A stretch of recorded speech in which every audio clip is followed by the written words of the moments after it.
Chaque dimanche, je viens pleurer sur cette tombe, celle d'un jeune homme que je n'ai jamais rencontré de son vivant, mais à qui je dois tout.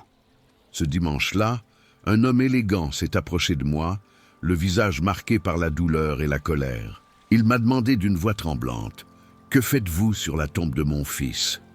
Je ne savais pas quoi répondre. Comment expliquer à ce père brisé que son fils m'avait sauvé la vie, que sans lui, je ne serais plus de ce monde? La vérité que j'allais révéler allait le détruire avant de le reconstruire. Je m'appelle Camille Moreau, j'ai 32 ans et je suis mère célibataire d'une petite fille de 5 ans, Léa. Je travaille comme caissière dans un supermarché à Nantes. Mon salaire est modeste, mais suffisant pour nous deux. Ma vie n'a pas toujours été simple. Il y a 6 ans, j'étais dans une situation désespérée. J'avais 26 ans, j'étais enceinte et seule. Le père de Léa m'avait abandonné dès qu'il avait appris la grossesse. Ma famille m'avait rejeté. Je n'avais pas d'argent, pas de travail, nulle part où aller. J'étais tombé dans une profonde dépression. Je dormais dans ma voiture. Je ne mangeais presque plus. J'étais enceinte de 7 mois et je n'avais rien préparé pour l'arrivée du bébé. Pas de vêtements, pas de lit, rien. Et un soir de décembre, glacial et sombre, j'ai décidé que c'en était trop, que je ne pouvais plus continuer. J'ai garé ma voiture près d'un pont qui surplombe la Loire. J'étais prête à en finir. Mais ce soir-là, quelqu'un m'a sauvé la vie. Un jeune homme de 23 ans qui passait par là a vu ma voiture, m'a vu debout au bord du pont. Il s'est arrêté. Il m'a parlé. Il m'a convaincu de ne pas sauter. Il s'appelait Thomas Beaumont. Thomas était étudiant en médecine. Il rentrait chez lui après une longue journée à l'hôpital quand il m'a trouvé. Il aurait pu passer son chemin, comme tant d'autres l'avaient fait. Mais il s'est arrêté. Il m'a parlé pendant 2 heures. Il m'a écouté. Il m'a dit que la vie valait la peine d'être vécue, même dans les moments les plus sombres. Il m'a parlé de ma fille à naître, de toutes les joies qu'elle m'apporterait. Puis il a fait quelque chose d'extraordinaire. Il m'a emmené dans un foyer d'accueil pour femmes enceintes en difficulté. Il a payé ma première semaine de loyer de sa propre poche. Il m'a donné son numéro de téléphone et m'a dit de l'appeler si j'avais besoin de quoi que ce soit. Grâce à Thomas, j'ai trouvé la force de continuer. J'ai accouché de Léa 2 mois plus tard. J'ai trouvé un travail. J'ai reconstruit ma vie, petit à petit. Thomas et moi sommes restés en contact pendant ces mois. Il venait me voir au foyer, apportait des vêtements de bébé, des jouets. Il est devenu un ami précieux. Il a même été présent à la naissance de Léa. Mais il y a 3 ans, Thomas est mort. Un accident de voiture sur l'autoroute. Il avait seulement 28 ans. Un jeune médecin brillant avec toute la vie devant lui. J'ai appris sa mort par les journaux. J'ai été dévasté. Cet homme qui m'avait sauvé la vie, qui avait cru en moi quand personne d'autre ne le faisait, était parti. J'ai assisté à ses funérailles de loin, sans me faire remarquer. Je ne connaissais pas sa famille. Je ne savais pas si ma présence aurait été appropriée. Je n'étais qu'une inconnue qui l'avait aidé. Depuis ce jour, chaque dimanche, je viens sur sa tombe. J'apporte des fleurs fraîches, je lui parle, je lui raconte comment va Léa, comment elle grandit. Je le remercie encore et encore pour ce qu'il a fait pour nous. C'est devenu mon rituel, ma façon de lui rendre hommage, ma façon de ne jamais oublier. Mais ce dimanche-là, tout a changé. C'était un dimanche matin pluvieux de novembre. Le cimetière était désert, comme d'habitude. Les allées étaient couvertes de feuilles mortes mouillées. Le ciel était gris et bas. J'étais agenouillé devant la tombe de Thomas, comme chaque semaine. Une simple pierre tombale en granit noir, avec son nom gravé, Thomas Beaumont, 1992-2020, médecin, fils bien-aimé. J'avais apporté des roses blanches, ses fleurs préférées. Je les disposais dans le vase, en parlant à voix basse, lui racontant que Léa avait perdu sa première dent cette semaine, qu'elle avait été si fière. Les larmes coulaient sur mes joues, mélangées à la pluie fine. 3 ans après sa mort, la douleur était toujours là, la gratitude aussi, l'impression d'une dette que je ne pourrais jamais rembourser. Soudain, j'ai entendu des pas derrière moi, des pas lourds qui s'arrêtaient juste à côté de la tombe. J'ai levé les yeux et j'ai vu un homme d'une 60aine d'années, grand, aux cheveux gris, vêtu d'un long manteau noir. Son visage était dur, marqué par la douleur et la colère. Il me regardait avec une expression que je ne comprenais pas.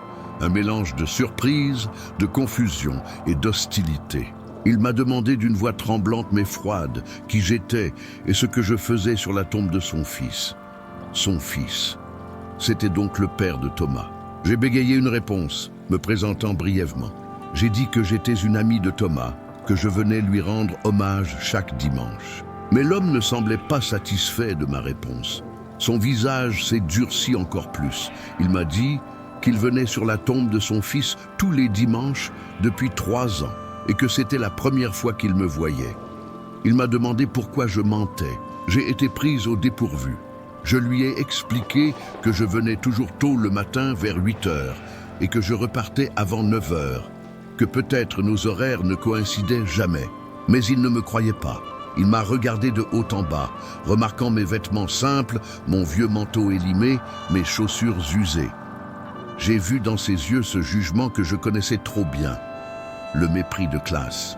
Il m'a demandé avec un ton accusateur si j'étais une de ces femmes qui viennent pleurer sur les tombes de gens riches dans l'espoir d'attirer l'attention des familles, d'obtenir de l'argent. Ces mots m'ont frappé comme une gifle. Comment pouvait-il penser une chose pareille? J'ai senti la colère monter en moi, mélangée à la douleur. Je lui ai dit que je n'étais pas cette personne, que je venais honorer la mémoire de quelqu'un qui avait compté énormément pour moi, que Thomas m'avait sauvé la vie. L'homme a ricané amèrement. Il m'a dit que tout le monde prétendait avoir été l'ami de son fils depuis sa mort, que les gens sortaient de nulle part pour s'associer à sa mémoire, pour profiter de sa réputation. Il m'a expliqué avec amertume que Thomas venait d'une famille très aisée, que lui-même, Pierre Beaumont, était le PDG d'un grand groupe pharmaceutique, que depuis la mort de son fils, il avait vu défiler des dizaines de personnes prétendant avoir été proches de Thomas, espérant obtenir quelque chose. Il m'a ordonné de partir, de ne plus jamais revenir sur cette tombe, de laisser son fils reposer en paix. Les larmes coulaient maintenant abondamment sur mon visage.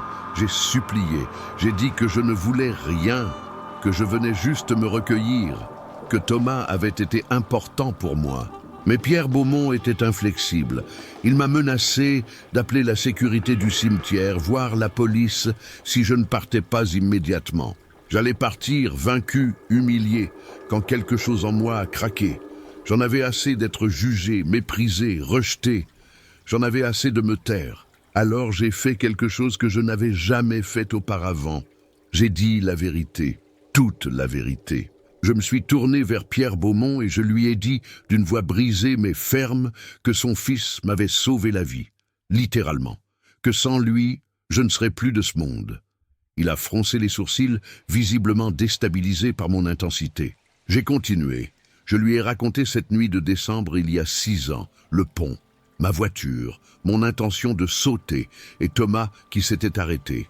Je lui ai raconté comment son fils m'avait parlé pendant des heures dans le froid, me convainquant que la vie valait la peine d'être vécue. Comment il m'avait emmené dans un foyer, comment il avait payé pour moi, comment il m'avait suivi pendant ma grossesse, apportant des cadeaux pour le bébé, me soutenant alors que je n'avais personne d'autre. Je lui ai dit que son fils avait été présent à la naissance de ma fille, qu'il avait été la première personne, à part moi, à tenir Léa dans ses bras, qu'il avait pleuré de joie en la voyant. Pierre Beaumont était devenu pâle. Il me regardait maintenant différemment. La colère avait disparu, remplacée par quelque chose qui ressemblait à du choc. Il m'a demandé d'une voix à peine audible de continuer, de tout lui raconter. Alors j'ai continué. Je lui ai parlé de ces 2 années où Thomas et moi étions restés en contact. Comment il venait nous voir, Léa et moi, au moins une fois par mois. Comment il apportait toujours quelque chose.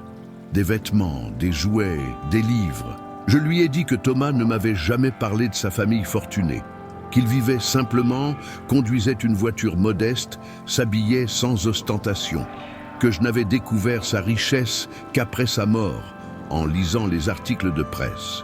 Puis j'ai sorti quelque chose de mon sac, une petite boîte que j'apportais toujours avec moi au cimetière. À l'intérieur, il y avait des photos. Des photos de Thomas tenant Léa nouveau-née. Thomas souriant avec Léa de 6 mois, Thomas et Léa à son premier anniversaire. Une dizaine de photos que j'avais précieusement conservées. J'ai tendu la boîte à Pierre Beaumont. Ses mains tremblaient en prenant les photos. Il les a regardées une par une, et j'ai vu quelque chose se briser en lui. Des larmes coulaient maintenant sur son visage. Il regardait ses photos comme si c'était un trésor inestimable. Il touchait le visage de son fils sur les images avec une tendresse infinie. Puis il m'a dit quelque chose qui m'a surprise.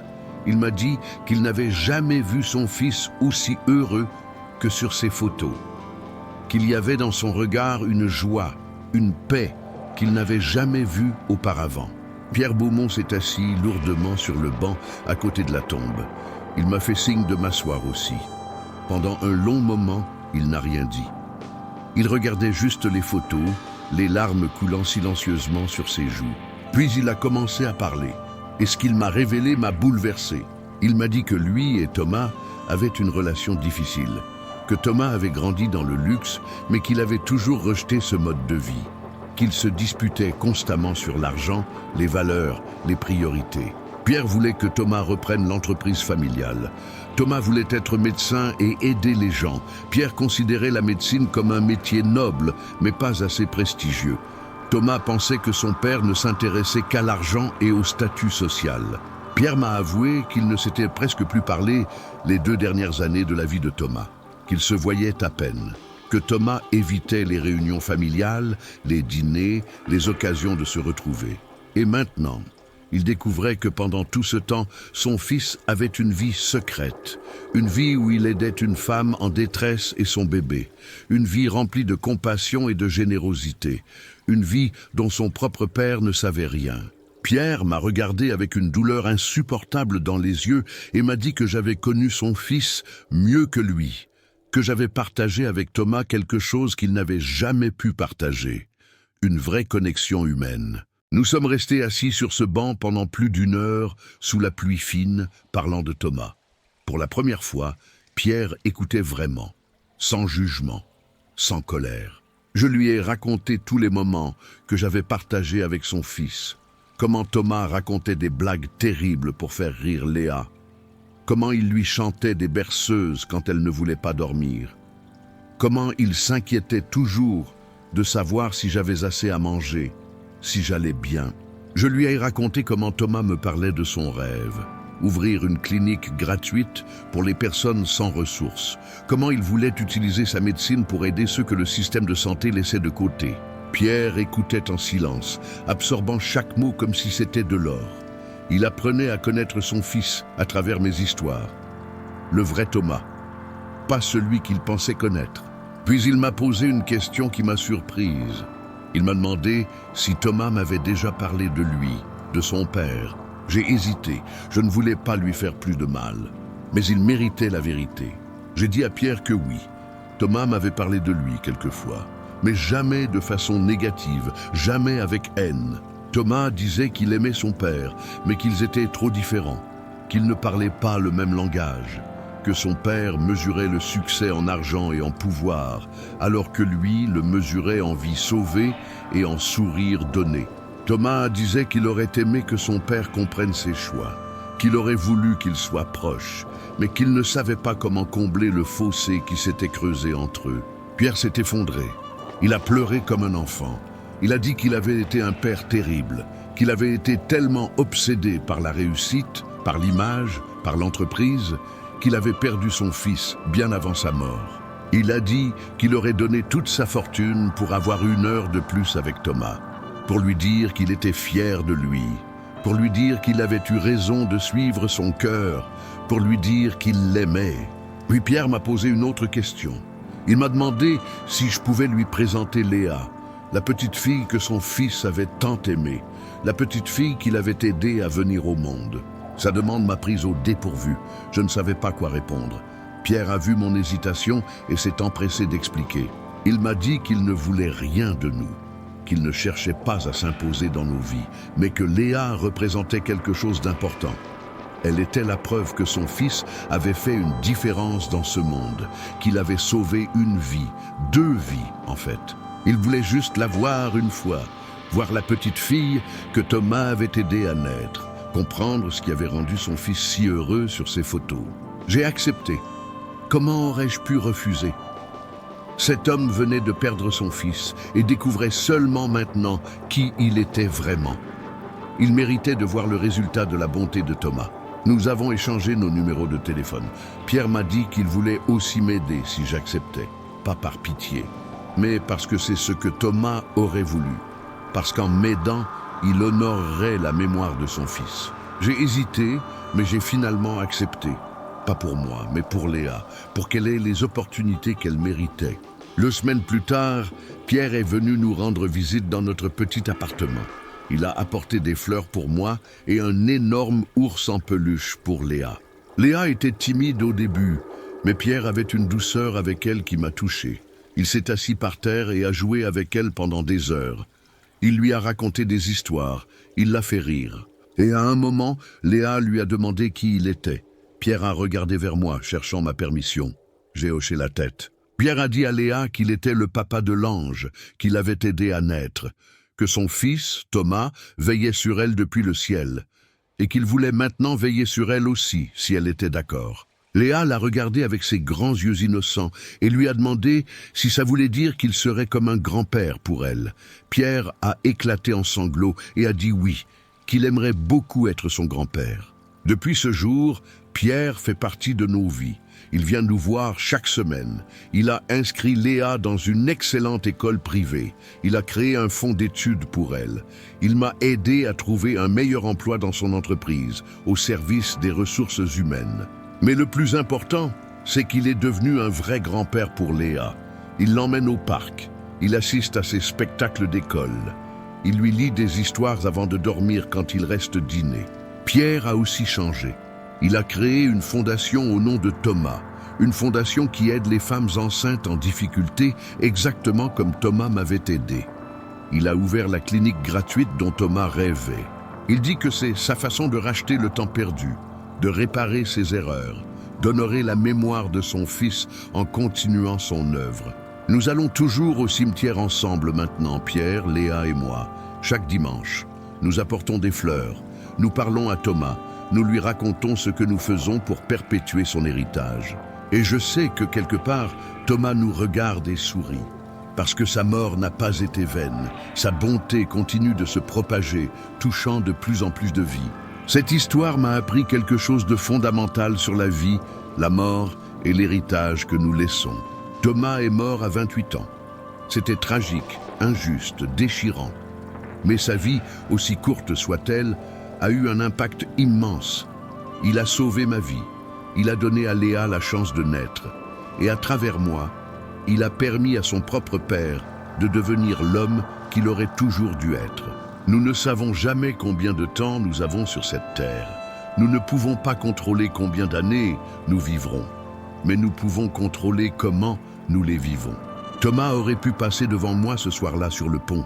Il était fatigué après une longue journée. Il aurait eu toutes les raisons de ne pas s'impliquer dans les problèmes d'une inconnue. Mais il s'est arrêté, et ce choix a changé 3 vies, la mienne, celle de Léa et celle de son propre père. Si vous voyez quelqu'un en difficulté, ne passez pas votre chemin. Un simple geste de bonté peut sauver une vie.